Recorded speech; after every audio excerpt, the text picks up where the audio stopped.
Hello, Amana Be Love here. It is Friday, November 1st. Today is a new moon on the lunar Samhain, and it's 11/1. So we have the triple ones today. It feels like such a magical time right now. It's a time to be remembering our ancestors and those who came before us in this time when they say the veil is thin. I'm here with your soul messages today. Excited. It's so funny with these messages. I think about them as they're coming up, and I'm talking to spirit and sort of feeling into what might arise. And then yet with the cards, like, it's always a mystery to me. With this, with this deck, there's 55 cards, and so I never know what cards are actually going to come up on this day. But I first wanted to start out by just showing you a couple of my ancestors here in this book that my mom put together.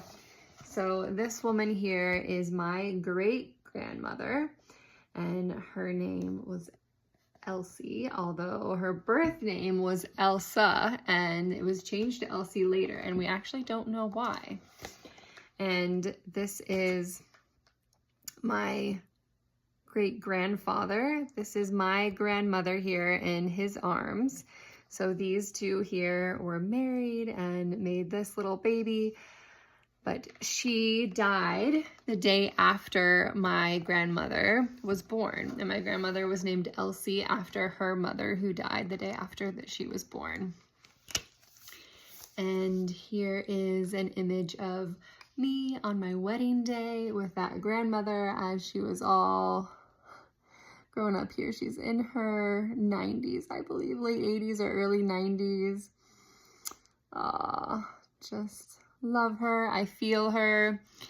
Wondering, do you have certain ancestors that you feel their presence with you, that you might honor in certain ways?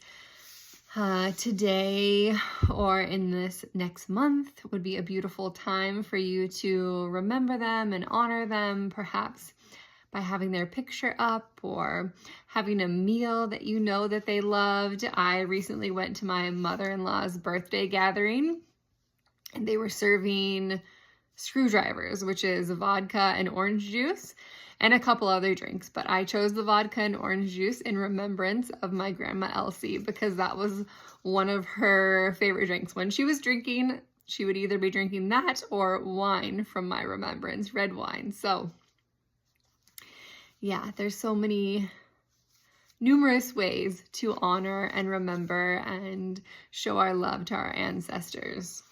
So today I'm going to pull a couple of cards here from the herbal astrology book, the oracle deck, not book. Not going to use the book here. So I'm so curious what's going to come through. Have you all been feeling this energy? Do you feel the presence of your ancestors on this lunar Samhain? It's also Dia de los Muertos. It's, common around the world for people to be honoring their ancestors at this time of year, mostly in the northern hemisphere.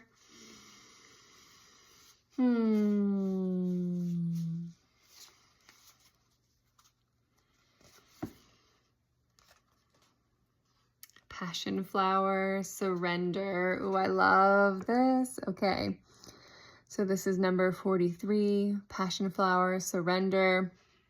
And of course, for me, this feels divine. It has these two little owls up in the corner, and my grandma Elsie, was like one of her spirit animals. And when she died, my mom was asking me, is there anything of her earthly possessions that you would like to have? And the one thing that I asked for was this wooden owl that she carved. It's across the room from where I am right now. I can see it there.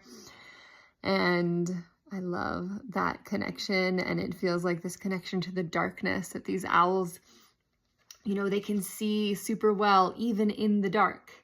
So this reminder that just because it's dark doesn't mean we can't see.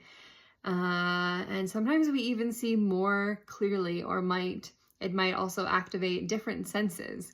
So as I was pulling this card, I also had the reminder of one of my sort of mantras that I like to say in meditation.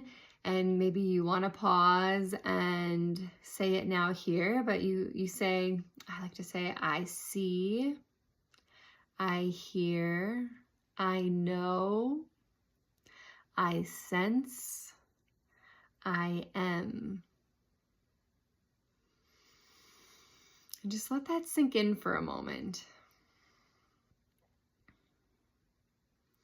What do you sense right now? What do you feel right now? What do you hear? What comes in the whispers, in the quiet moments? What do you hear? In this beautiful image, this woman is here with this passion flower on her head, and she's holding this overflowing bowl of water that overflows into her lap, and it looks like it's almost at the base of mountains, and it appears that the water is coming from the moon. So we have these owls, we have this water coming down from the moon down into her lap, which also reminds me of the time that we spend in our mother's womb, and that in that time we're in her waters. Like, we all come from the water, and we all return in some way to the water. We come from and return to, and how one drop becomes the whole ocean. If you drop a little drop into the ocean, you cannot retrieve that drop. Okay, I'm gonna move forward here. Maybe just time for one more card today. Are you all liking this deck? Is there another deck that you love? Do you prefer when I don't use the deck? I would love your suggestions, your feedback. If you want to comment below or direct message me.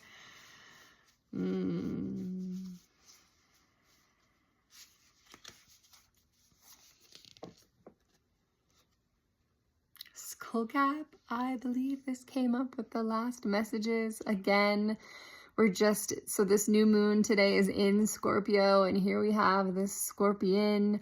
I'm a Scorpio sun, and here we are with Skullcap number 47, stillness. We are so in this. This is so in alignment with where we are right now. Are you feeling this slowing down, rooting energy? I feel like this card is, again, just reiterating that message of stillness and slowing down and noticing what comes when you stop moving in the busyness of life, right? We can get there's always a million things on my to-do list. My to-do list is forever growing, never complete. But what happens when we slow down and stop? What do you see when you stop? What do you hear? What do you feel? Who are you when you stop? What can you sense in those moments?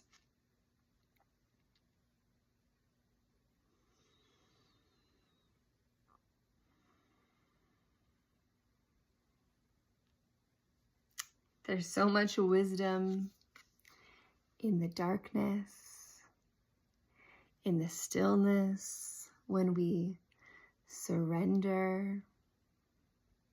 I'm feeling just so much energy from these two cards.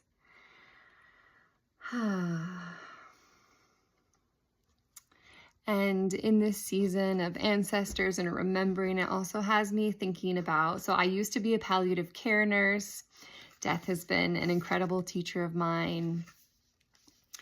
I have witnessed many, many, many last breaths, and the first one began with Bjorn, who was my first love, and his birthday is actually tomorrow, November 2nd, so I'll be celebrating him tomorrow. I'm not exactly sure what way,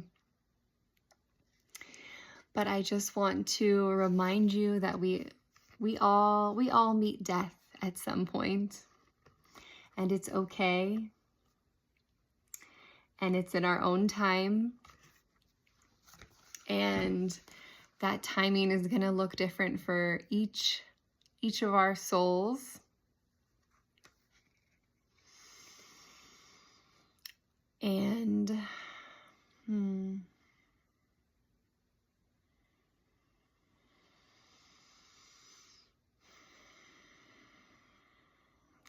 yes. So maybe some of you have heard this before, but I just feel called to speak to, there's a woman who wrote a book. I don't remember. I think it's like the top regrets of dying, 10 regrets of the dying or something like that. And it's not always what you would imagine it to be.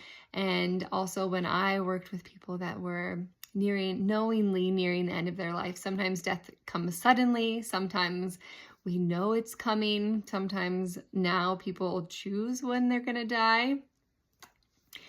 But what people regret the most is not living more authentically as themselves and speaking their truth. And I would encourage and urge you to push through that fear and be who you truly are and show people who you truly are. Stop hiding the parts that you're not sure if people will love or understand or respect. Because if you don't offer those to the world, you'll never know. And although there may be some people that don't understand you, like you can't be everybody's everything. You could be the most juicy, delicious, ripe peach, and some people just don't like peaches, and that's okay. But you'll find your people, you'll find your tribe and your family. And the more that you can be who you are, the better chance that you'll actually find those people that are really meant for you. If you keep pretending and being who your parents wanted you to be or who you think society wants you to be, then you will never truly be you, and you'll never have the opportunity to attract the people that you really want in your life to make your life even more full of magic than it already is.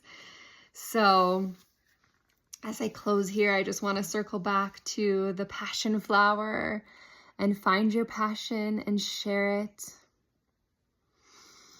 Surrender to who you truly are, not who you believe you are expected to be, what you're expected to look like and act like, and what you're expected to do. Remember that there's so much to learn and see and hear in the darkness. And the skull cap and the stillness with your dreams at night. There is so much beauty and wisdom to find and receive there. Ask your spirit guides to meet you in your dreams. Call out to your ancestors and ask them to also find you in your dreams and share their wisdom with you.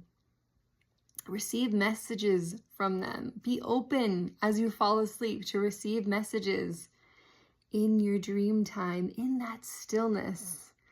Lean into it rather than, it can be, especially in this season, the holidays are coming up. It might be so easy to get really busy and do a lot, but what might happen if you actually did less? What would that feel like? What would that look like? What would that sound like? Well, I hope that you enjoyed these messages, and I'll see you with the half waxing moon in about a week's time. I'm sending you all so much love, love, love, love from my soul, from my heart to you beautiful souls. Mwah.